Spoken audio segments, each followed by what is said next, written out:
चलिए गाइस, कुछ basic numericals हम लोग शुरुआत करते हैं। ये न्यूमेरिकल्स जो आपकी कॉन्सेप्चुअल क्लैरिटी भी बढ़ाएंगे, एनसीईआरटी के न्यूमेरिकल्स हैं। प्रीवियस जितने भी हम लोग के टॉपिक हो चुके हैं उनके ऊपर ही है।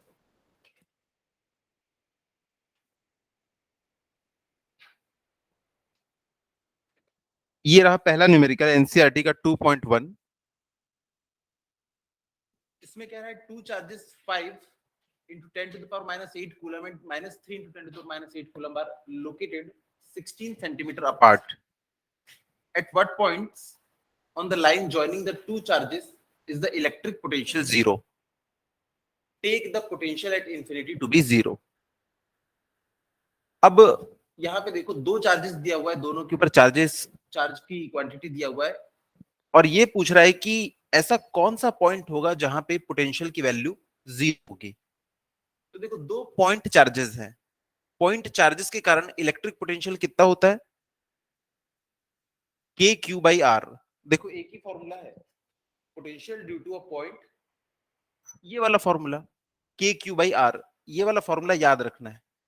आज के बाद दो ही सिचुएशन में मैं पोटेंशियल पूछूंगा। एक पूछूंगा due to a point charge और दूसरा पूछूंगा ड्यू टू अ डाइपोल।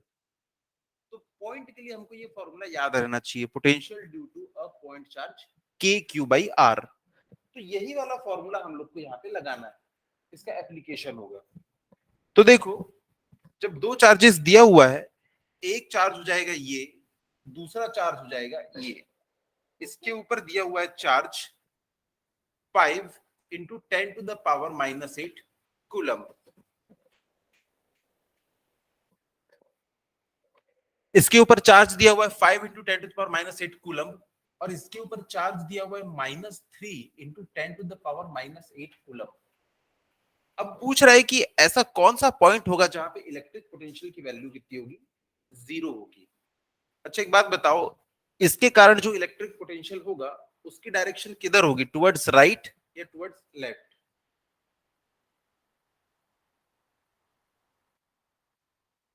ये वाले चार्ज के कारण जो पोटेंशियल है उसकी डायरेक्शन लास्ट।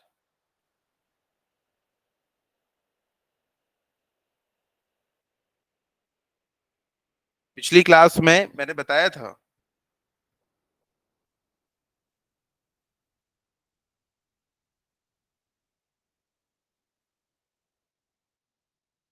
अगली बार इससे और बड़ा लिखूंगा। पोटेंशियल जो है स्केलर क्वांटिटी है, कोई डायरेक्शन नहीं है, कोई डायरेक्शन नहीं है। तो यहाँ पे देखो फॉर्मूला है हमारे पास पोटेंशियल का, वो फॉर्मूला है क्या? K Q by R. V is equals to K Q by are.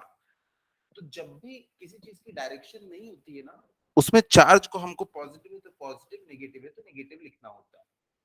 अब देखो अगर ये चार्ज होता पॉजिटिव, ये चार्ज होता नेगेटिव, ये भी 5 और ये -5, इसके कारण जो पोटेंशियल होता वो होता K 5 into 10 to the power -8 divided by जो भी डिस्टेंस होगी पॉइंट की, और इसके कारण क्या हो जाता k -5 into 10 to the power -8 divided by are. देखो ऊपर की वैल्यू बिल्कुल सेम है, नीचे की वैल्यू भी अगर सेम कर दो तो पोटेंशियल दोनों का सेम हो जाएगा, पर एक पॉजिटिव और एक नेगेटिव। मतलब पॉइंट कहां हो जाता? बिल्कुल बीचों बीच। देखो इसके कारण जो पोटेंशियल है के क्यू बाई आर, भाई के तो कांस्टेंट है, दोनों के लिए अगर क्यू की वैल्यू सेम हो गई तो आर की वैल्यू भी तो सेम रखना पड़ेगा। आर होता है डिस्टेंस, यानी कि ये पॉइंट कहां हो जाएगा? ये पॉइंट हो जाएगा बिल्कुल बीचों बीच। लेकिन यहाँ पे दोनों चार्जेस की वैल्यू है अलग अलग। अगर दोनों चार्जेस की वैल्यू अलग अलग है तो जो पॉइंट है वो बिल्कुल बीच में तो होगा नहीं। ये देखो, ये देखो, ये एक पॉइंट चार्ज है क्यू, इसके कारण यहाँ पे ये आर डिस्टेंस दूर पे जो पोटेंशियल होता है वो होता है के क्यू बाई आर। उसके बाद मान लीजिए यहाँ पे कोई एक नेगेटिव 2q चार्ज है और डिस्टेंस है मान लो यहाँ की कितनी x डिस्टेंस है, तो इस पॉइंट पे इसके कारण कितना हो जाएगा k -2q divided by x। दोनों को जोड़ देना तो आपको टोटल पोटेंशियल पता चल जाएगा। अब यहाँ पे ये पूछ रहा है कि इन दोनों चार्ज के बीच में वो ऐसी कौन सी जगह है जहां पोटेंशियल की वैल्यू 0 है। तो हम क्या करेंगे, दोनों के बीच में एक पोजीशन ले लेंगे। वो पोजीशन जो है वो बीचों बीच तो नहीं होगी, वो कहाँ होगी हमें अभी कुछ भी नहीं पता, लेकिन हमने वो पोजीशन ले ली कि वो पोजीशन मान लो यहाँ पे है। इसके और इसके बीच की डिस्टेंस कितनी है, मान लो x है, और इन दोनों के बीच की जो डिस्टेंस थी वो कितनी थी, r। फॉर एग्जाम्पल, क्योंकि ये क्वेश्चन में दिया हुआ है 16 सेंटीमीटर अपार्ट, तो ये 16 सेंटीमीटर हमको दिया हुआ है, इसको मैं लिख लेता हूँ 16 सेंटीमीटर। देखो क्वेश्चन में बोल रहा है दो चार्जेस हैं, एक 5 इंटू 10 टू द पावर -8 और -3 इंटू 10 टू द पावर -8, जो कि 16 सेंटीमीटर अपार्ट है। इनके बीच में देखो what points on the line joining the two charges, दोनों चार्जेस को जोड़ने वाली लाइन पे कहां पे इलेक्ट्रिक पोटेंशियल 0 होगा। तो मैंने मान लिया इस पॉइंट पे 0 होगा, हमने डिस्टेंस मान ली x। Potential due to a point charge formula क्या है, के क्यू बाई आर। मैं इसके कारण निकाल रहा हूं अभी, तो इसके कारण क्या हो जाएगा, के क्यू कितना दिया हुआ है 5 इंटू 10 टू द पावर -8, और आर कितना हो जाएगा, डिस्टेंस नहीं, इस चार्ज के कारण यहां पे पोटेंशियल निकाल रहे हैं, कितनी डिस्टेंस x। अब देखो इस चार्ज के कारण इस पॉइंट पे पोटेंशियल निकाल रहे हैं, तो उसका फॉर्मूला क्या हो जाएगा, के क्यू में कितना आ जाएगा -3 into 10 to the power -8 divided by distance कितनी हो जाएगी 16 - x। पॉइंट की चार्ज से डिस्टेंस लेना होता है, दैट्स इट। तो यहां पे हमने ले लिया 16 - x। तो देखो इस पॉइंट पे और कोई चार्ज दिख रहा है क्या, नहीं, तो सिर्फ इन्हीं दोनों के कारण इस पॉइंट पे पोटेंशियल आएगा। इसके कारण इतना पोटेंशियल, इसके कारण इतना पोटेंशियल, तो टोटल पोटेंशियल कितना आएगा, ऐड कर। और क्वेश्चन में बोल रहा है कि दोनों को ऐड करने पे 0 आना, ऐड करके 0 के इक्वेट कर दो, अब x चलो सॉल्व करते हैं। क्वेश्चन में दिया है कि पोटेंशियल है net to 0,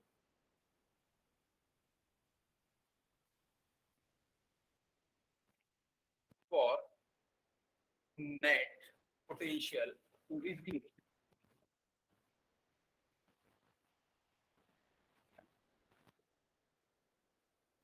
k 5 into 10 to the power -8 divided by x plus k -3 10 to the power -8 divided by 16। अब 16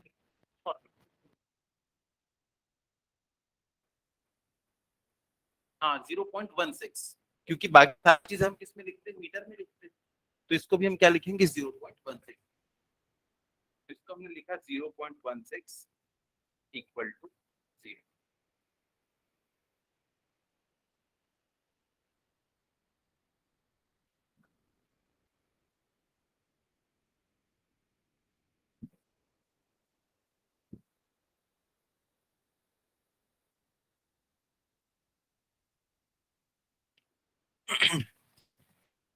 तो देखो के तो कॉमन है, इस साइड 0 है, के को लिखने की जरूरत नहीं, के चला जाएगा। 10 टू द पावर -8 ये भी कॉमन है, तो वो भी इधर 0 के पास चला जाएगा। क्या बच गया 5/x प्लस -3/0.16 माइनस x, इतना बच गया। इसको सॉल्व करना है, तो इसको फट से सॉल्व कीजिए। देखिए के उस साइड चला गया 0, यहां बच जाएगा 5/x minus 3/0.16 minus x equal to 0। इस टर्म को हम वहां पे लेके जाते हैं,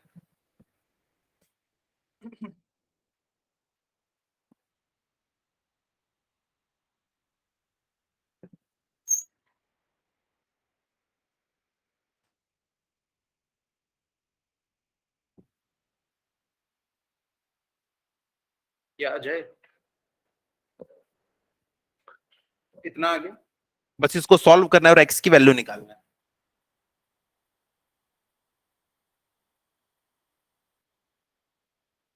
कितना आएगा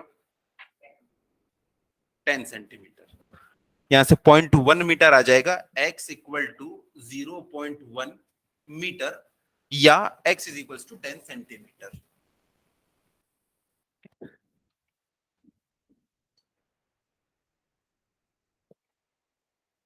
चलो तो क्वेश्चन हो गया ये।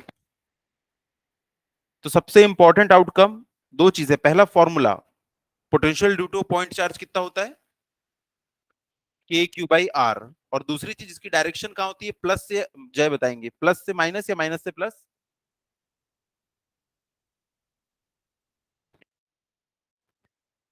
पोटेंशियल जो है स्केलर क्वांटिटी है, इलेक्ट्रिक फील्ड की डायरेक्शन होती है, देखो डायरेक्शन होती है किसकी, ई की डायरेक्शन होती है, पी की डायरेक्शन होती है, इलेक्ट्रिक डाइपोल मोमेंट है ये, इनकी डायरेक्शन होती है, पोटेंशियल की कोई डायरेक्शन नहीं है, इसलिए हम लोग जहां पे नेगेटिव चार्ज है वहां पे माइनस लिखते हैं।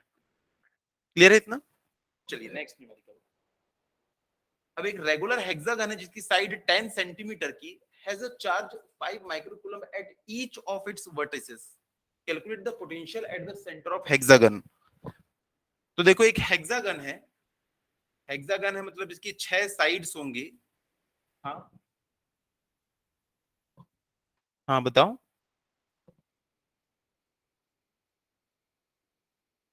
इसमें कैलकुलेशन में बोल रहे हो,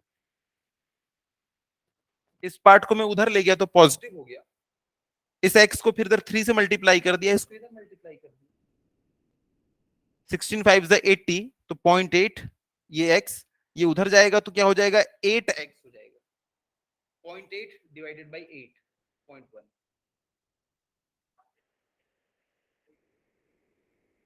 क्यों जीरो हो जाएगा, यहाँ पे या यहाँ पे बोल रहे हो,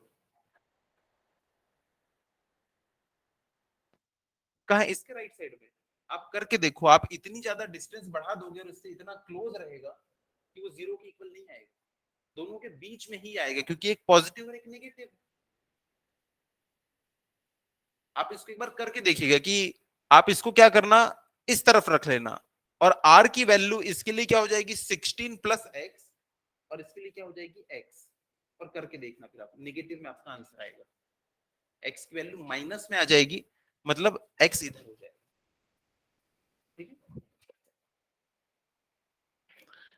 तो देखिए बोल रहा है एक हेक्सागन है जिसकी साइड से 10 सेंटीमीटर की है, तो इस सारी की सारी साइड्स 10 सेंटीमीटर की हो गई, सारे वर्टेक्स के ऊपर एक चार्ज रखा हुआ है जो कि 5 माइक्रोकूलम के बराबर है। तो Q की वैल्यू आपको दे रखी है और पूछ रहा है इसके सेंटर में पोटेंशियल कितना होगा, बताइए। हाँ सेंटर से डिस्टेंस निकालनी होगी,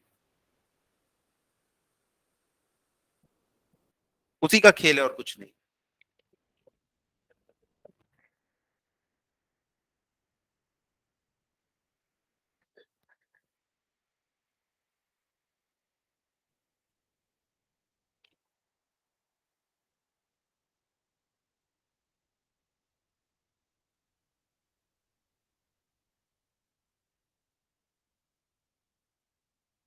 कितनी होगी ये डिस्टेंस, यहाँ से यहाँ,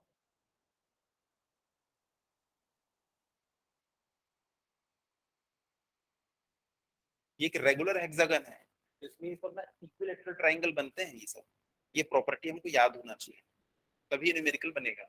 तो अगर ये सब 10 सेंटीमीटर है तो ये भी 10, 10, 10, 10, 10, तो देखो सेंटर की डिस्टेंस हर चार्ज से सेम, आर की वैल्यू सेम है, और हर पॉइंट पे चार्ज भी सेम रखा हुआ है, तो एक कारण जो पोटेंशियल आएगा सबके कारण भी वही पोटेंशियल, तो मैं एक का पोटेंशियल निकाल लेता हूँ, K Q by R multiplied by 6।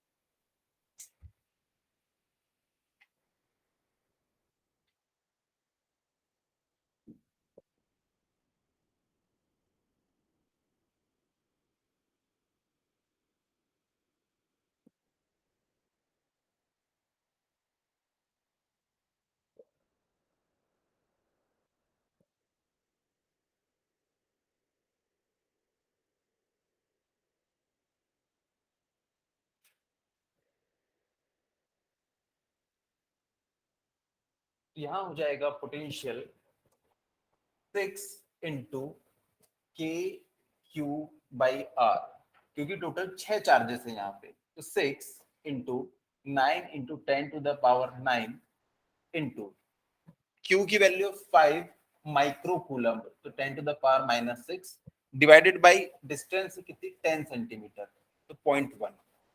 इसको सॉल्व करेंगे।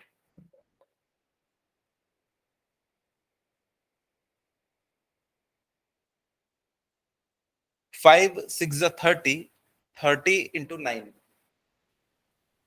270।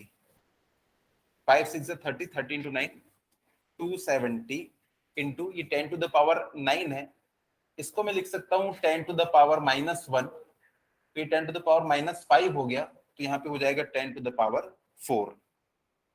तो ये आ गया हमारा किसका, पोटेंशियल का वैल्यू।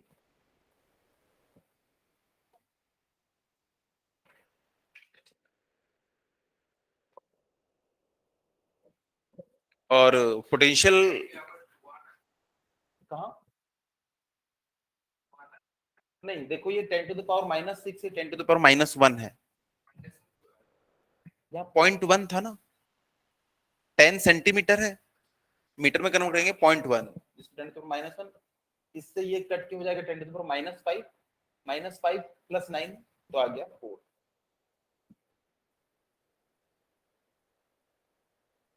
इसकी यूनिट क्या होगी पोटेंशियल की,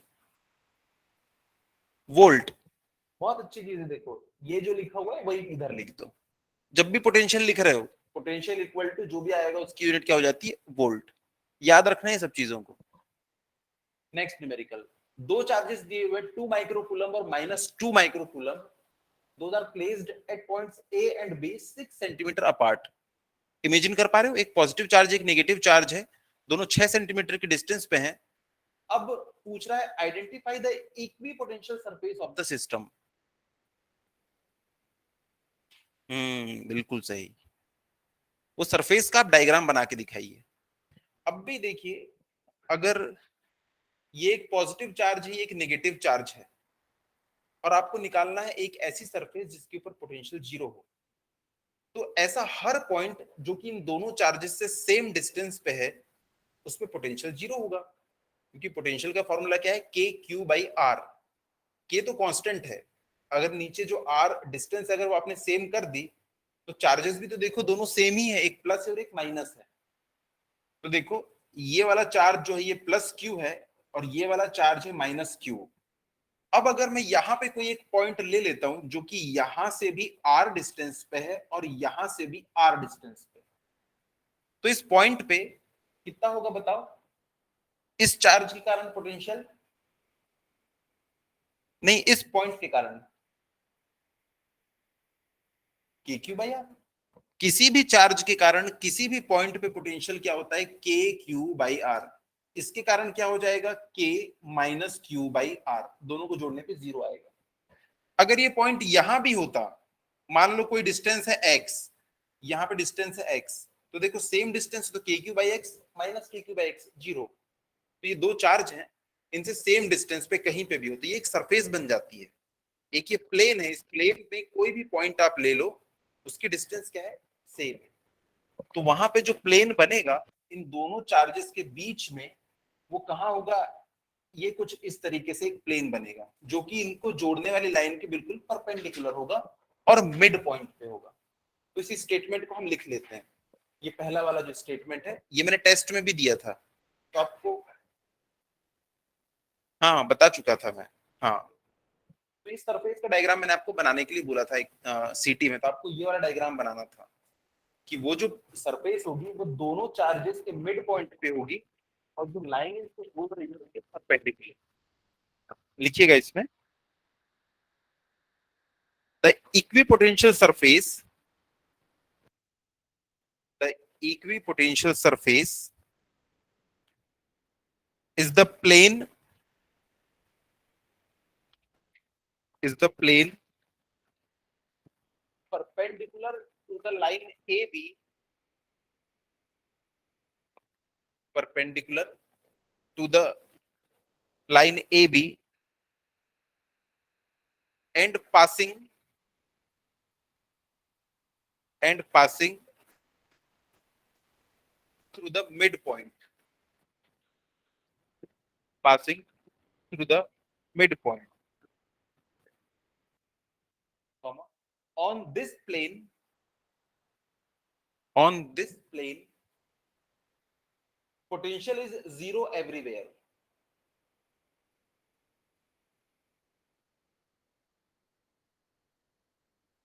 पोटेंशियल इज जीरो एवरीवेयर। अब सेकंड चीज पूछा है, what is the direction of electric field at every point on this surface. इस सरफेस के हर पॉइंट पे इलेक्ट्रिक फील्ड की डायरेक्शन पूछा है। हाँ, टुवर्ड्स नेगेटिव, क्योंकि हमको पता है इलेक्ट्रिक फील्ड की डायरेक्शन पूछा है। जब भी इलेक्ट्रिक फील्ड की डायरेक्शन पूछे हमें आंख बंद करके बताना है पॉजिटिव से नेगेटिव की तरफ। ठीक है, यहाँ पे पोटेंशियल भले जीरो है पर ये पॉजिटिव चार्ज ही नेगेटिव चार्ज है, तो यहाँ से इलेक्ट्रिक फील्ड्स तो निकल रही होंगी, और वो निकल रही होंगी तो ए से वो बी की तरफ जा रही होंगी। तो सेकंड वाले में लिख दीजिएगा कि direction of electric field will be A to B.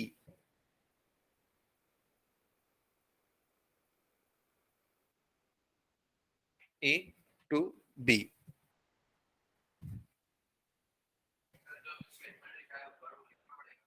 हाँ, ये क्वेश्चन आएगा तो आपको स्टेटमेंट लिखना पड़ेगा, तो डायग्राम भी बनाना पड़ेगा और फिर बताना भी पड़ेगा।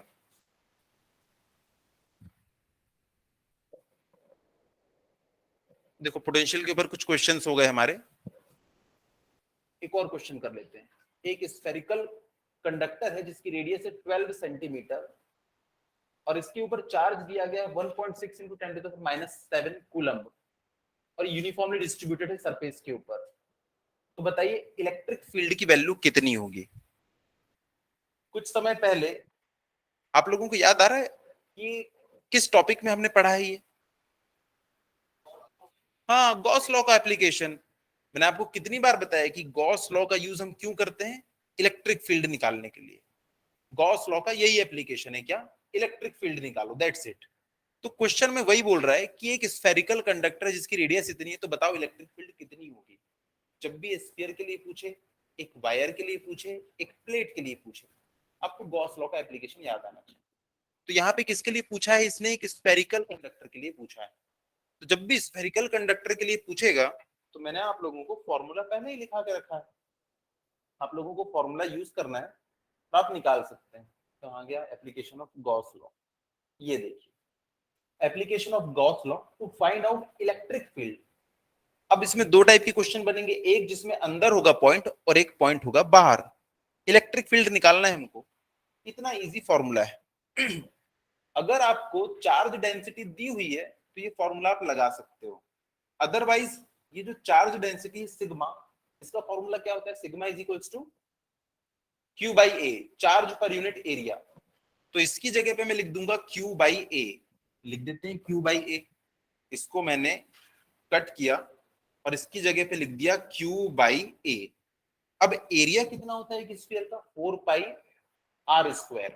तो इस एरिया की जगह पे मैंने लिख दिया 4 पाई आर स्क्वायर। आर स्क्वायर से आर स्क्वायर कट गया, 1/4 पाई एप्सिलॉन नॉट क्या बन जाता है? के। यहाँ लिखा नहीं है मैंने, तो ये देखो 4 पाई एप्सिलॉन नॉट दिख रहा है, उसके बाद ये क्यू जो है वो एज इट इज दिख रहा है और नीचे वाला r square as it is दिख रहा है। तो दोनों फॉर्मूले सेम, किसी को भी आप यूज कर सकते हैं। तो हमको क्वेश्चन में चार्ज डेंसिटी इसमें दी नहीं है, तो हम क्या करेंगे? इजी वाला फॉर्मूला लगा लेंगे, के क्यू बाई आर स्क्वायर। हम लोग कई बार इस फॉर्मूले को पढ़ चुके हैं। हाँ, इसमें मैंने आप लोगों को स्टेटमेंट लिखा है कि जब भी स्फेरिकल कंडक्टर होता है तो वो एक पॉइंट चार्ज की तरह बिहेव करता है। फॉर्मूला क्या है? के क्यू बाई आर स्क्वायर। तो अलग से कोई फॉर्मूला याद नहीं रखना है। हाँ, इनसाइड में तो जीरो, इनसाइड में जीरो। अगर अंदर ले लिया उसने पॉइंट को तो इलेक्ट्रिक फील्ड की वैल्यू कितनी हो जाती है? जीरो। तो आज के बाद मैं आपसे कभी भी पूछूं कि एक स्फेरिकल कंडक्टर है, आप बोलना स्फीयर नहीं दिखता सर, हमको पॉइंट चार्ज दिखता है। पॉइंट चार्ज के कारण इलेक्ट्रिक फील्ड कितनी होती है? के क्यू बाई आर स्क्वायर। ये सारे फॉर्मूले हम लोगों ने कई बार पढ़े हैं। यहाँ पे देखो मैंने आप लोगों को दिखाया भी, पॉइंट चार्ज के कारण इलेक्ट्रिक फील्ड के क्यू बाई आर स्क्वायर। अभी यही फॉर्मूला तो आया था, इस के की जगह पे मैंने लिख दिया था 4 पाई एप्सिलॉन नॉट। तो इस पेज में सारे फॉर्मूले हैं, इसी को आप लोग याद कर लेंगे अगर, तो बहुत सारी प्रॉब्लम सॉल्व हो जाएंगी आप। तो देखो क्वेश्चन दिया हुआ है हमारे पास ये वाला,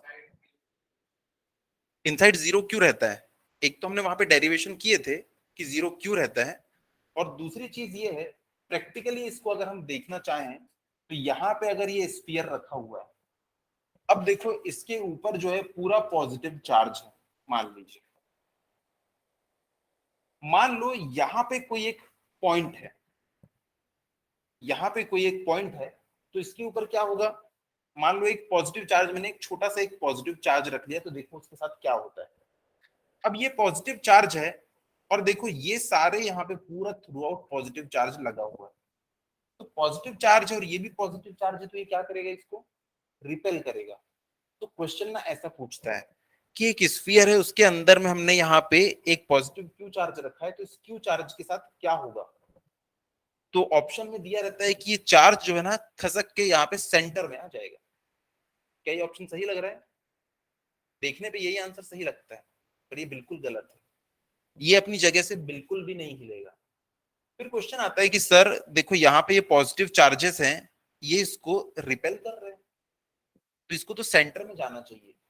तो यहाँ पे क्या फेनोमेना होता है कि यहाँ पे देखो ये जो इसके सबसे करीब के ये जो पॉजिटिव चार्जेस हैं, ये इसके ऊपर एक रिपेलिंग फोर्स लगाते हैं, लेकिन इनकी जो क्वांटिटी है कम है, सिर्फ इतने हैं, और बाकी के देखो ये दूर हैं, वो भी इसके ऊपर रिपेलिंग फोर्स लगा रहे हैं।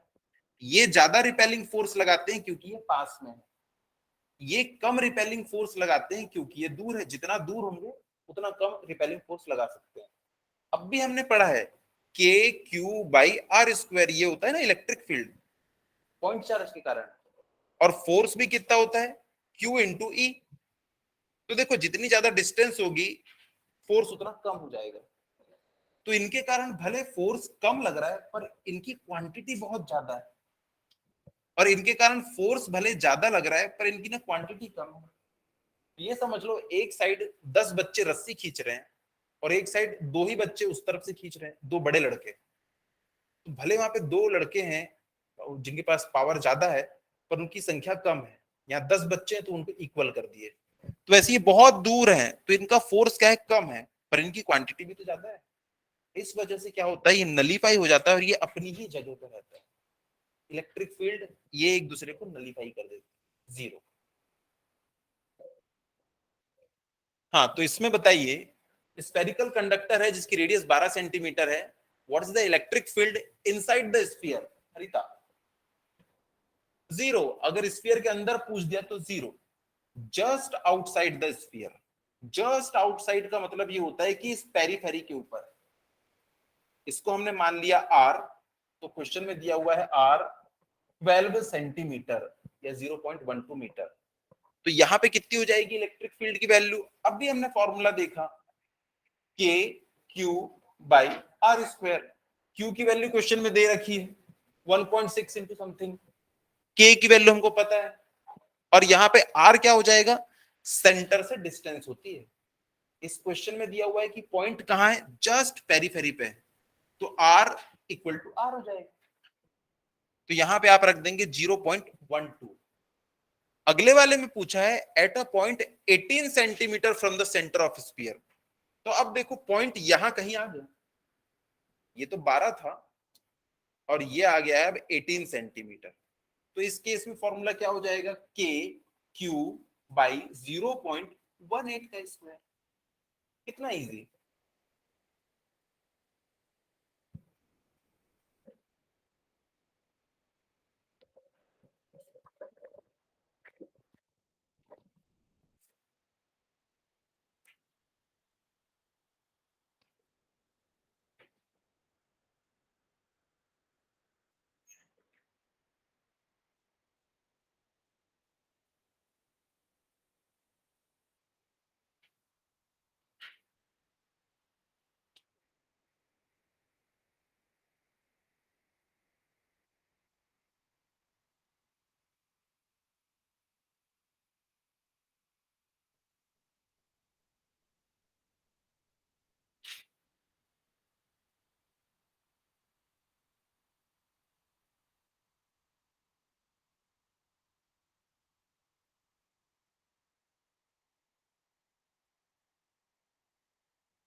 मैच के पीछे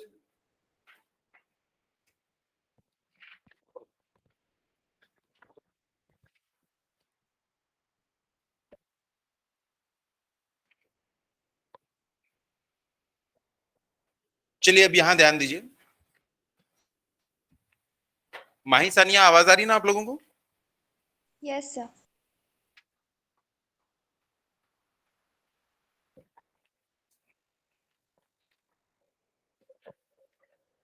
चलो कॉपी पेन रख दो और एक इंपॉर्टेंट डिस्कशन। अब हम देखने वाले हैं एक नई मूवी। इस मूवी का नाम है कैपेसिटर। मूवी है कैपेसिटर। हर मूवी में एक हीरो होता है, एक विलन होता है। ये जो कैपेसिटर मूवी है, इसमें विलन कौन है? नहीं, रेजिस्टेंस तो अभी तक के हम लोगों ने पढ़ा ही नहीं है।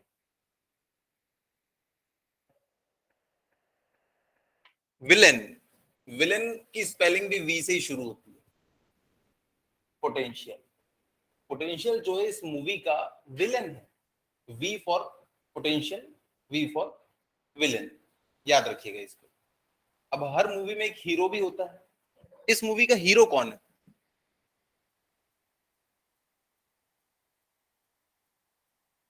कंडक्टर?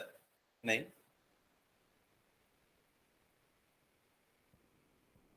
किसी को क्यू तो नहीं लग रहा है? Q, charge, Q for queen, वो तो हीरोइन है इस मूवी की। इस मूवी का हीरो होता है, उसका नाम अभी तक के आपने नहीं सुना था, डाइलेक्ट्रिक। ये है विलन और ये है हीरो। अब जब भी हम लोग फॉर्मूला लिखेंगे, जैसे हम लोग फॉर्मूला लिखते थे capacitance is equals to q by V, तो देख लो इसमें वी जो है वो नीचे पोटेंशियल है। पोटेंशियल जितना ज्यादा होगा आपके कैपेसिटर कैपेसिटेंस उतना कम, तो ये विलेन है। और जितना इसका कम हो जाएगा तो उतना पोटेंशियल, जितना आपको कैपेसिटर क्या है बड़ा बनाना पड़ेगा। अभी देखो फैन में छोटा सा कैपेसिटर काम चल जा रहा है, अगर इसका पोटेंशियल बहुत ज्यादा होता तो आपको बहुत बड़ा कैपेसिटर, जितना बड़ा फैन में उससे बड़ा कैपेसिटर लगाते। तो इस मूवी का विलेन है पोटेंशियल और हीरो है हमारा डाइलेक्ट्रिक। तो देखते हैं कि डाइलेक्ट्रिक होता क्या है। तो डाइलेक्ट्रिक जो है, हम क्या करने वाले हैं, पहले इस मूवी का मैं क्लाइमेक्स बता देता हूं, उसके बाद हम देखेंगे मूवी को। तो जो डाइलेक्ट्रिक है ना, वो काम क्या करता है वो हम देखेंगे। यहां हमारा कैपेसिटेंस जो है वो है क्यू बाई वी, जहां पे वी क्या है, पोटेंशियल। अब बताओ पोटेंशियल ज्यादा से ज्यादा होना चाहिए या कम से कम? कम से कम, क्योंकि ये जितना कम होगा उतना ही ज्यादा कैपेसिटेंस होगा।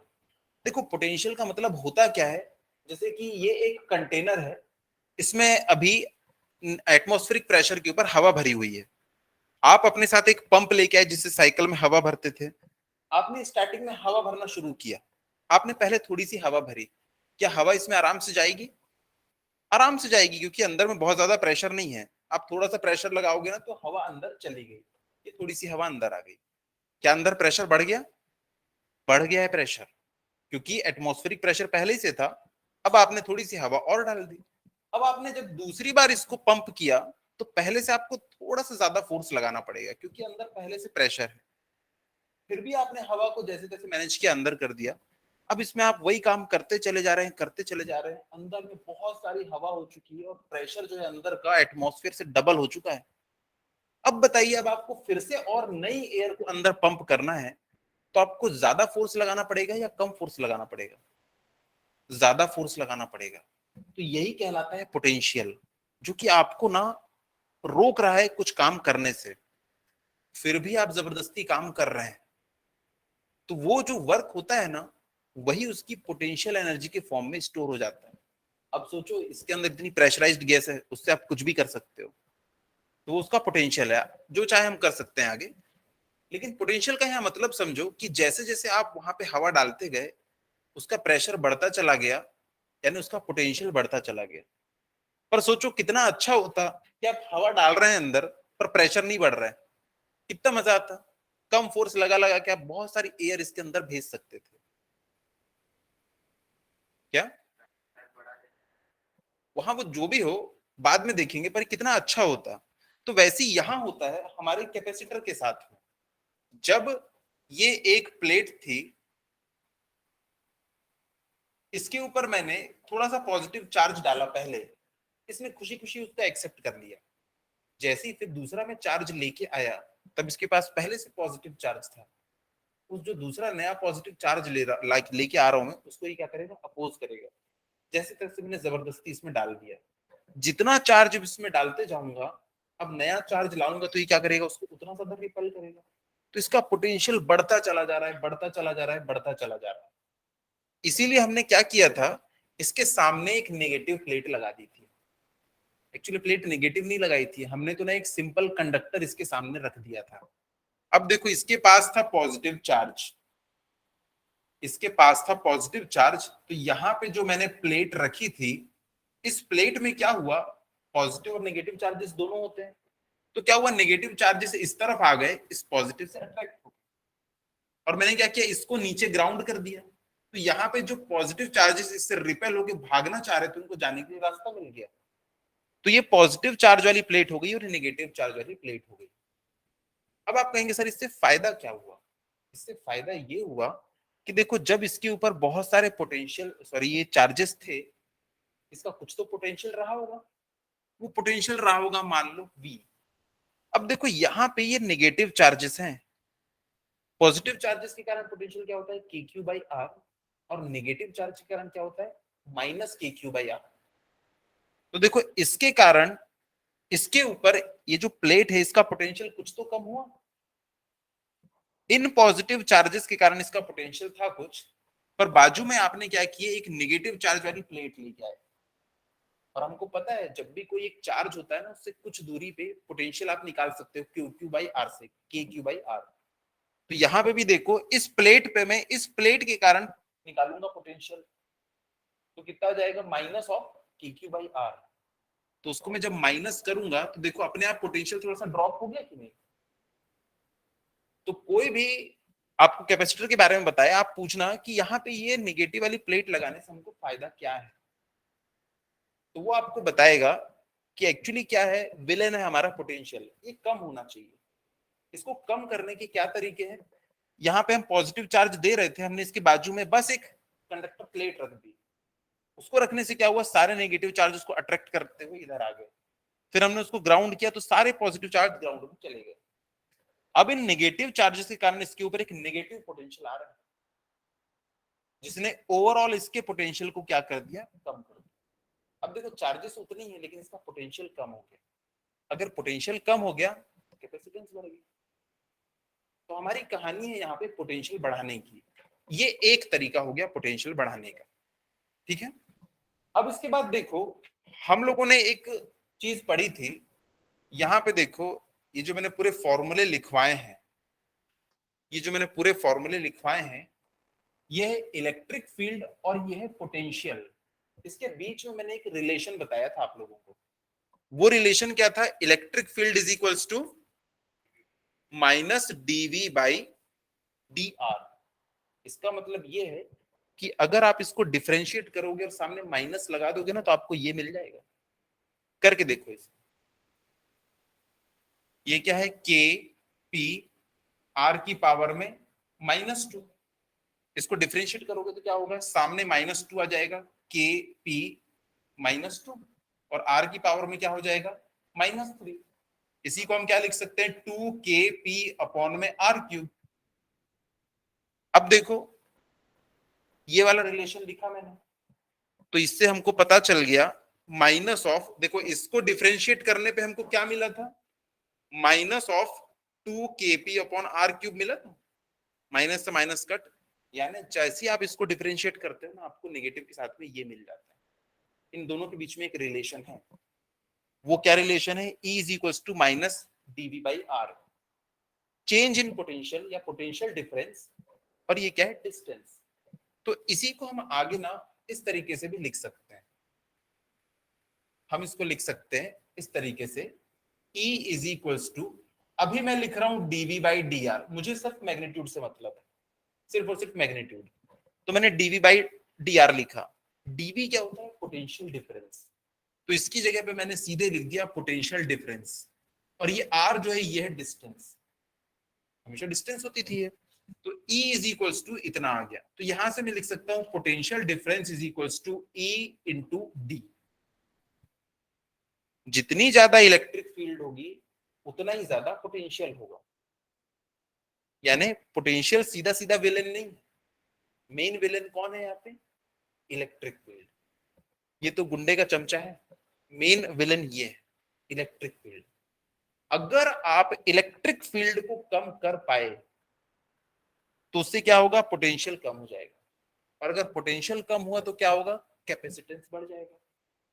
तो अब हमारा काम क्या है कि हम इस इलेक्ट्रिक फील्ड को कम करेंगे। पर कम करें तो कैसे? इलेक्ट्रिक फील्ड की डायरेक्शन क्या होती है? पॉजिटिव से नेगेटिव। जब भी ये दोनों प्लेट आसपास होंगी, ये देखो इलेक्ट्रिक फील्ड जम की इलेक्ट्रिक फील्ड बनती है।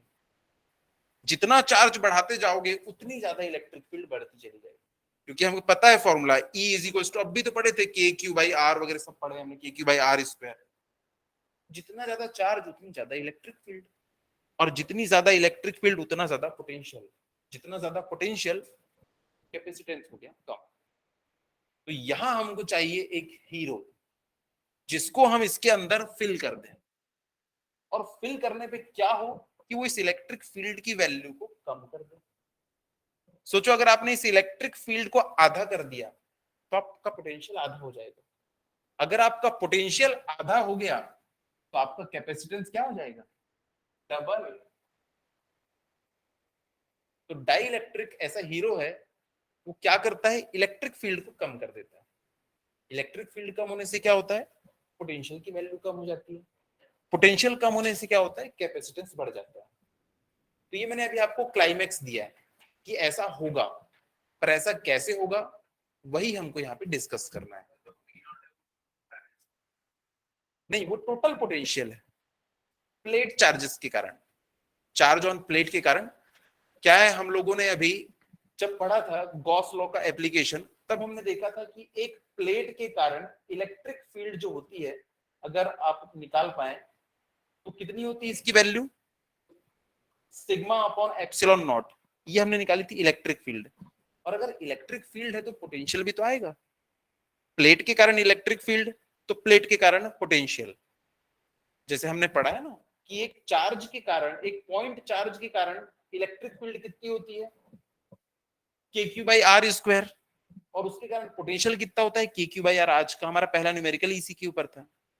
तो पॉइंट के कारण भी ये होता है, डाइपोल के कारण भी इलेक्ट्रिक फील्ड और पोटेंशियल होता है, प्लेट के ऊपर चार्ज है तो भी इलेक्ट्रिक फील्ड और वो भी होता है। इसके ऊपर हम लोगों ने डेरिवेशन भी किया है। ये देखो, प्लेट के कारण जब भी हम एक प्लेट लेंगे तो कितना होता है? Sigma upon 2 epsilon not. और जब दो प्लेट आजू बाजू हैं तो सिग्मा अपॉन एप्सिलॉन नॉट हो जाता है। तो ये सारे फॉर्मूले हम लोग पढ़ चुके हैं। तो यहाँ पे देखो, अगर मैं इलेक्ट्रिक फील्ड को कम कर दिया तो पोटेंशियल कम हो जाएगा, पोटेंशियल कम हुआ तो कैपेसिटेंस बढ़ जाएगा। ये मैंने आप लोगों को एक्स्ट्रा इंफॉर्मेशन दी है कि हम क्यों डाई इलेक्ट्रिक पढ़ रहे हैं। ठीक है, मेन पढ़ना अभी शुरू होगा हमारा। तो टॉपिक लिख लीजिए डाई इलेक्ट्रिक्स। अच्छा, एक बात बताओ, पहले मैंने बताया कि यहाँ पे बीच में हम लोग डाई इलेक्ट्रिक को भर देंगे, तो डाई इलेक्ट्रिक मटेरियल जो होगा वो कैसा होगा? एक इंसुलेटर होना चाहिए या कंडक्टर होना चाहिए आपके हिसाब से? सेमीकंडक्टर। मैंने तो ऑप्शन ही नहीं दिया, अभी तो हमने पढ़ा ही नहीं है सेमीकंडक्टर। या तो कंडक्टर हो सकता है या इंसुलेटर हो सकता है। कंडक्टर होगा। अगर आपने कंडक्टर धोखे से रख दिया तो ये पॉजिटिव चार्ज और नेगेटिव चार्ज, इनको तो जाने के लिए आपने पाथ दे दिया, स्पार्क करेगा वहीं पे, खत्म, कोई आपका कैपेसिटर नहीं बचने वाला।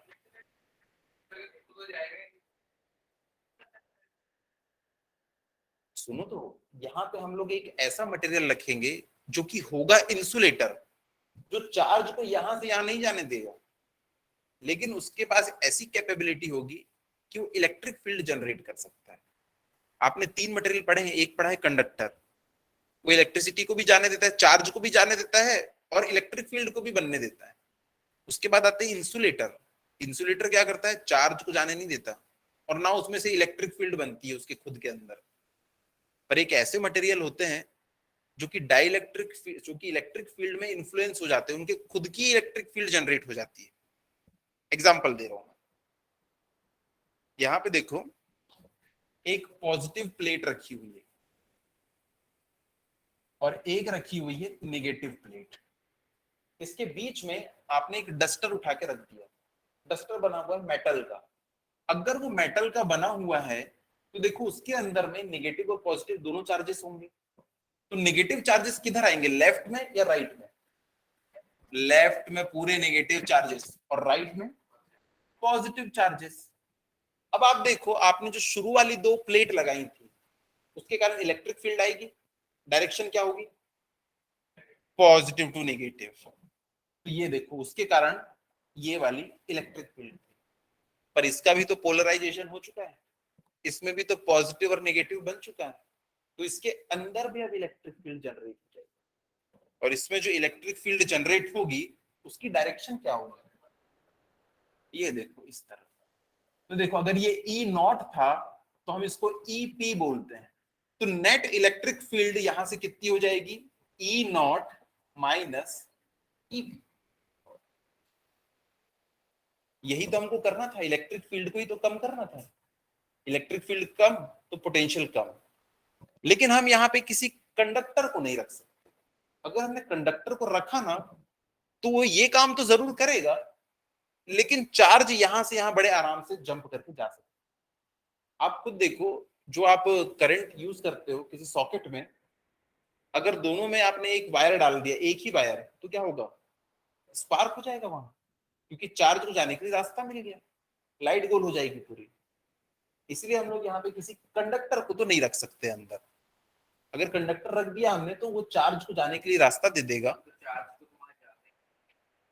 किसने कहा चार्ज को वहां जाना है? चार्ज को देखो, जैसे आप करंट भी सप्लाई करते हो, जैसे प्लग लगा हुआ है यहाँ पे, कहीं पे सॉकेट है, उसमें आप किसी जब इलेक्ट्रिक अप्लायंस को लगाते हो तो उसके अंदर रेजिस्टेंस होता है।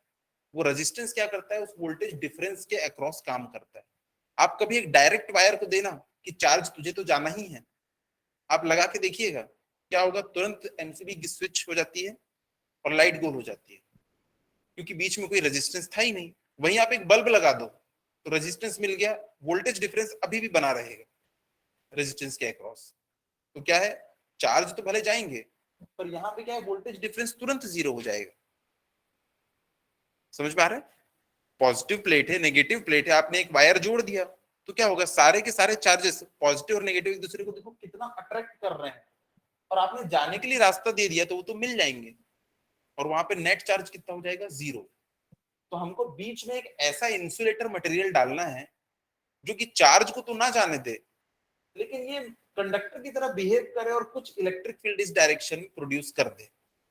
अगर उसने इस डायरेक्शन में इलेक्ट्रिक फील्ड प्रोड्यूस कर दिया तो नेट इलेक्ट्रिक फील्ड की वैल्यू हो जाएगी कम।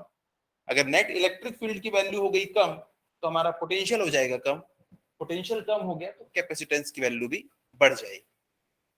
तो डाइइलेक्ट्रिक की डेफिनेशन जब भी आप लिखोगे तो पहली लाइन यही लिखना है कि ये इंसुलेटर होते हैं। सबसे पहला वर्ड यही होता है कि डाइइलेक्ट्रिक मटेरियल इंसुलेटर मटेरियल होते हैं।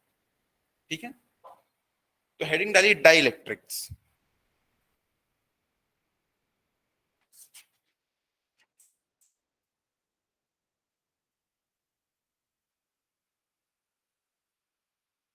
तो जो हमारे डाइइलेक्ट्रिक्स हैं,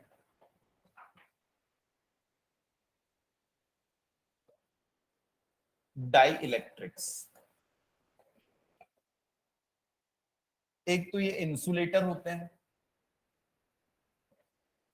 इसका मतलब है नो फ्लो ऑफ चार्ज। जब इंसुलेटर है तो इनमें से चार्ज जा ही नहीं सकता।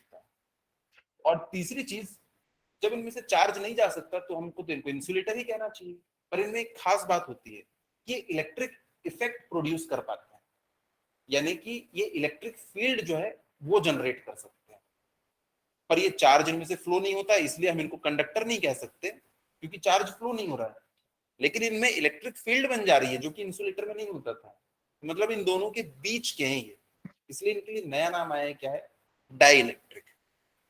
और तीसरी इनकी प्रॉपर्टी है but can produce electric effects, electric effects जो कि क्या है, प्रोड्यूसिंग इलेक्ट्रिक फील्ड।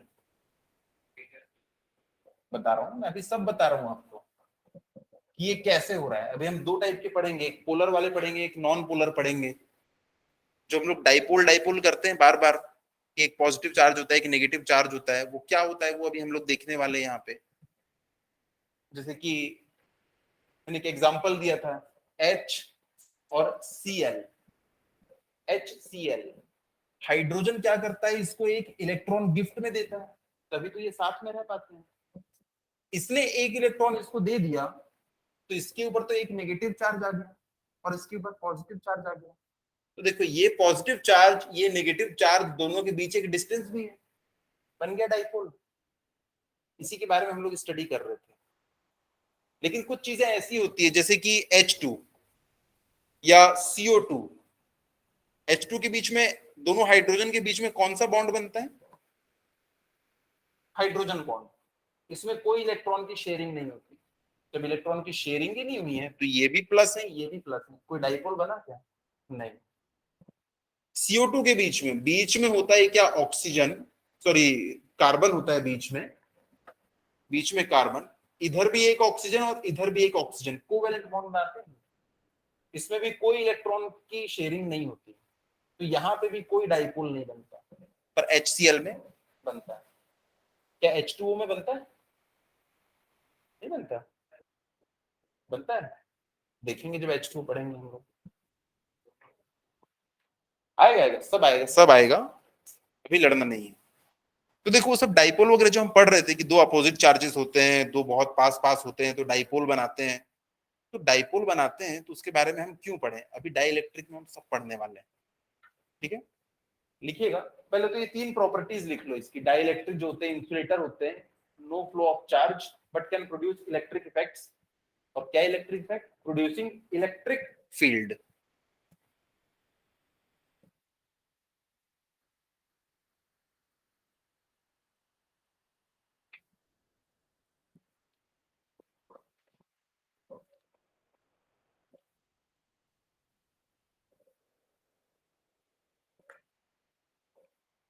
तो हम हीरो के बारे में पढ़ रहे हैं, ध्यान से पढ़िएगा इसको।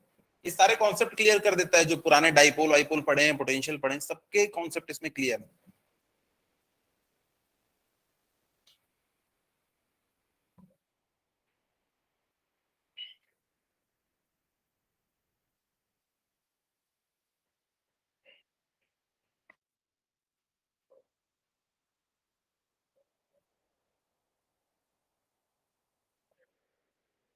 तो डाइइलेक्ट्रिक क्या है, but can produce electric effects like producing electric field. Example दे दिया मैंने। तो देखिए अब हमारा टॉपिक है डाई इलेक्ट्रिक्स। ये हम दो टाइप के पढ़ने वाले हैं। एक पढ़ेंगे नॉन पोलर, ये सीबीएसई में पूछता है, और एक पढ़ेंगे हम लोग पोलर। नॉन पोलर डाइइलेक्ट्रिक्स और एक पोलर डाइइलेक्ट्रिक्स। दोनों की अगर आपको डेफिनेशन पूछे तो आप ये लिखेंगे कि इनके पास में permanent electric dipole moment zero होता है। याद आ रहा है, हम लोगों ने पढ़े थे ये पॉजिटिव चार्ज, ये नेगेटिव चार्ज, तो यहां से यहां इसकी डायरेक्शन होती है और इसकी वैल्यू किसके बराबर होती है, 2a/q के बराबर होती है। ये इलेक्ट्रिक डाइपोल हम लोगों ने पढ़ा था।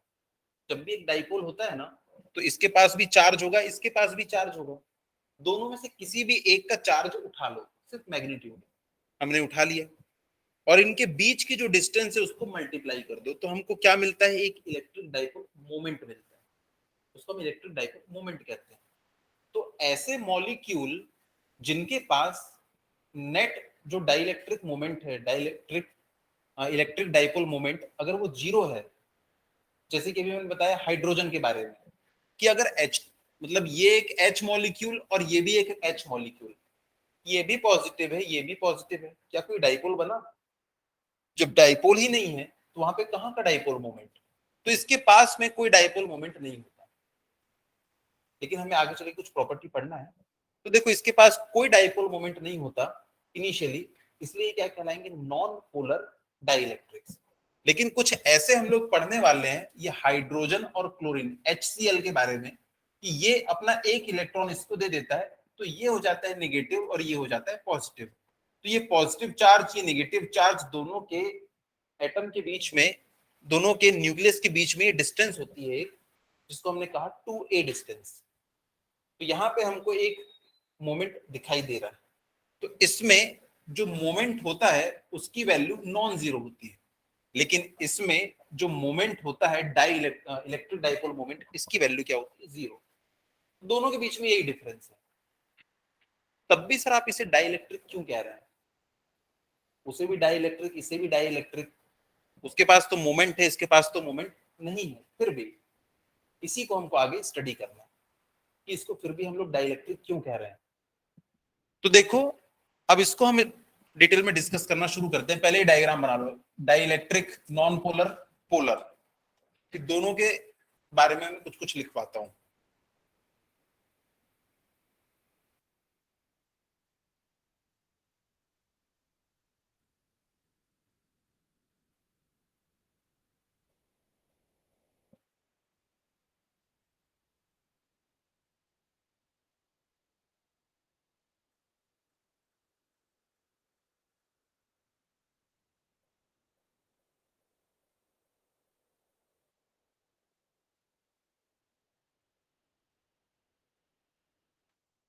चाहे कोई सा भी मटेरियल हो, सबके पास मॉलिक्यूल्स होते हैं।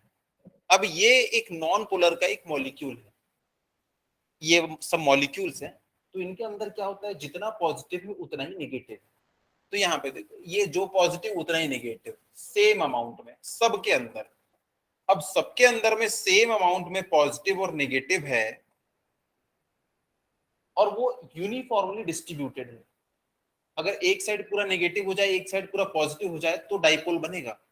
पर अगर यूनिफॉर्मली आपने मिक्स करके रखा है तो कोई डाइपोल बनता नहीं। तो यूनिफॉर्मली ये मिक्स्ड रहते हैं। तो यहाँ पे जो नेट इलेक्ट्रिक डाइपोल मोमेंट होगा उसकी वैल्यू कितनी होगी, जीरो। कोई डाइपोल ही नहीं बन रहा है, सबके सब जीरो। यहाँ पे मैंने अभी कोई एक्सटर्नल इलेक्ट्रिक फील्ड नहीं लगाई थी, पर अब देखते हैं कि जैसे हम एक्सटर्नल इलेक्ट्रिक फील्ड लगाएंगे तो यहाँ पे क्या होता है। जैसे ही हमने एक एक्सटर्नल इलेक्ट्रिक फील्ड लगाई, अब यहाँ पे मैं एक एक्सटर्नल इलेक्ट्रिक फील्ड लगा रहा हूं, तो देखते हैं क्या होता है।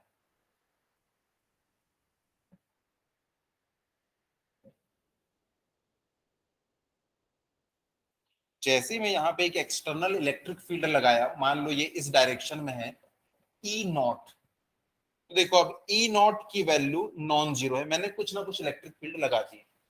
अब इसे इलेक्ट्रिक फील्ड को लगाने से क्या होगा, पॉजिटिव चार्ज किस साइड है बताओ, राइट में है कि लेफ्ट में? इलेक्ट्रिक फील्ड इस डायरेक्शन में है और वो हमेशा पॉजिटिव से नेगेटिव की तरफ जाती है।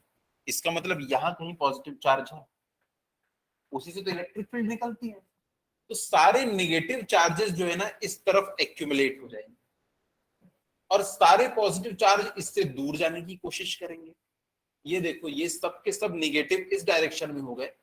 जैसे याद है मैग्नेट हम बनाते थे, तो मैग्नेट को जब ऐसे उसमें रब करते थे, तो सारे के सारे जितने भी मॉलिक्यूल सब ओरिएंटेड हो जाते थे एक साइड में, और एक साइड नॉर्थ पोल, एक साइड साउथ पोल बन जाता था।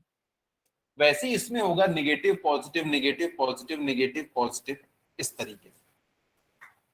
अब नेगेटिव पॉजिटिव ये सब कुछ बन चुका है, सब एक तरफ नेगेटिव एक तरफ पॉजिटिव जाने की कोशिश कर रहे हैं।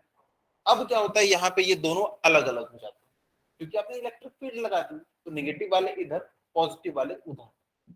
अब यहाँ पे जो नेट मोमेंट होगा, अब वो जीरो नहीं होगा, क्योंकि ये सब ने क्या किया है, डाइपोल बना लिया है। यहाँ मैंने आपको प्लस माइनस दिखाया है, लेकिन ये यूनिफॉर्मली डिस्ट्रीब्यूटेड है। लेकिन अब क्या हो गया है, वो अलग अलग हो चुके हैं विद इन मॉलिक्यूल। तो यहाँ पे अब जो नेट डाइपोल मोमेंट होगा वो क्या होगा, नॉन जीरो होगा। अब यहाँ पे एक खास बात और देखो, अगर आप देखोगे तो एक सरफेस जो है वो पूरी की पूरी नेगेटिवली चार्ज हो चुकी है, और एक सरफेस को देखो पॉजिटिव चार्ज हो चुकी है, पॉजिटिवली चार्ज। तो एक सरफेस आपकी पॉजिटिवली चार्ज है, एक सरफेस आपकी निगेटिवली चार्ज है।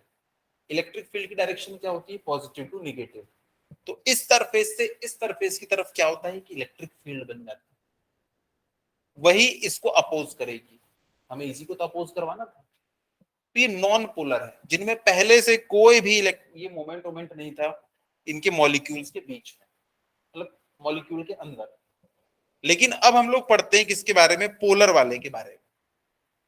पोलर में क्या होता है, इसमें जितने भी मॉलिक्यूल होते हैं सब में पॉजिटिव नेगेटिव अलग अलग होता है। जैसे कि HCl, ये एक मॉलिक्यूल है, दोनों को मिला के एक मॉलिक्यूल बनता है। ये भी एक एटम है, ये भी एक एटम है, दोनों को मिलाओगे दोगे तो मॉलिक्यूल बनता है। इसने अपना एक इलेक्ट्रॉन इसको दे दिया तो ये नेगेटिव रिच हो गया और ये पॉजिटिव रिच। तो इसके मॉलिक्यूल में पहले से ही बाइफर्केशन हो चुका है, नेगेटिव अलग पॉजिटिव अलग। तो क्या इसके पास डाइपोल मोमेंट होगा? 100% होगा। तो इनके पास पहले से डाइपोल मोमेंट होता है। पर एक प्रॉब्लम है यहाँ, अब ये मान लो पूरा पोलर वाला मटेरियल है, तो इसका मोमेंट कितना होगा? जीरो होगा कि नॉन जीरो होगा? जीरो होगा, क्योंकि ये सब के सब ऐसी डायरेक्शन में ओरिएंटेड होते हैं, नेचुरल है ये चीज कि इनका मोमेंट क्या हो जाए? जीरो हो जाए। क्योंकि अगर मोमेंट जीरो नहीं होगा तो इनके पास कुछ ना कुछ पोटेंशियल एनर्जी होगी। हर बॉडी के पास एक कैपेबिलिटी होती है कि वो खुद की पोटेंशियल एनर्जी जीरो रखना चाहती है या कम से कम। तो इनके डाइपोल्स जो रहते हैं ना, वो ऐसी डायरेक्शन में ओरिएंट हो जाते हैं कि एक दूसरे को कट कर देते हैं। और नेट जब आप निकालोगे ना तो आपको जीरो मिलेगा। यानी कि मान लो इसमें इधर पॉजिटिव इधर नेगेटिव था, तो ये इधर नेगेटिव इधर पॉजिटिव हो जाएगा। इसका जो नेट मोमेंट था वो इस डायरेक्शन में था, नेगेटिव से पॉजिटिव होता है मोमेंट, तो इसका किस डायरेक्शन में होगा? इस डायरेक्शन में। सबके पास मोमेंट है, लेकिन जब सबको जोड़ोगे तो क्या मिलेगा आपको? आखिर में जीरो मिलता है। तो ये नेट की वैल्यू क्या हो जाती है यहाँ पे? जीरो। अभी आपने इलेक्ट्रिक फील्ड नहीं लगाई थी, लेकिन जैसे ही आपने इलेक्ट्रिक फील्ड लगाई तो क्या होगा? इनके पास खुद का भी मोमेंट था, वही काम आएगा हमारे अभी, कि इनके पास खुद का तो मोमेंट था ही। अब जैसे ही आपने यहां पे लगाया एक इलेक्ट्रिक फील्ड, जैसे ही आपने इलेक्ट्रिक फील्ड लगाई, इसका भी मोमेंट इस डायरेक्शन में, इसका भी मोमेंट इस डायरेक्शन में, इसका भी, मतलब सबका एक डायरेक्शन में मोमेंट हो जाएगा। देखो सारे के सारे नेगेटिव एक तरफ एक्यूमुलेट हो गए, ये देखो सारे के सारे नेगेटिव एक साइड एक्यूमुलेट और सारे पॉजिटिव एक साइड एक्यूमुलेट हो गए। क्या ये जो डाइपोल मोमेंट होता है ना P, उसकी जो डायरेक्शन होती है वो नेगेटिव से पॉजिटिव की तरफ होती है, ऐसा हमारा एजम्पशन है। हिस्ट्री पढ़ते हैं ना बच्चे, वो लेते हैं डायरेक्शन को पॉजिटिव से नेगेटिव, लेकिन फिजिक्स में हम पढ़ते हैं डायरेक्शन नेगेटिव से पॉजिटिव। टाइम थोड़ा ज्यादा हो रहा है, तो इसको हम फिर से डिस्कस कर लेंगे अगली क्लास में। आप एनसीईआरटी में इसके बारे में पढ़ के आएंगे, दिया हुआ है डाइलेक्ट्रिक के बारे में, पूरे डायग्राम दिए हुए हैं। कोशिश करना उसको पढ़ो एक बार, तो यहाँ और ज्यादा अच्छे से समझ में आएगा। इसके बाद फिर हम कुछ न्यूमेरिकल्स करेंगे। ठीक है, चलिए मिलते हैं।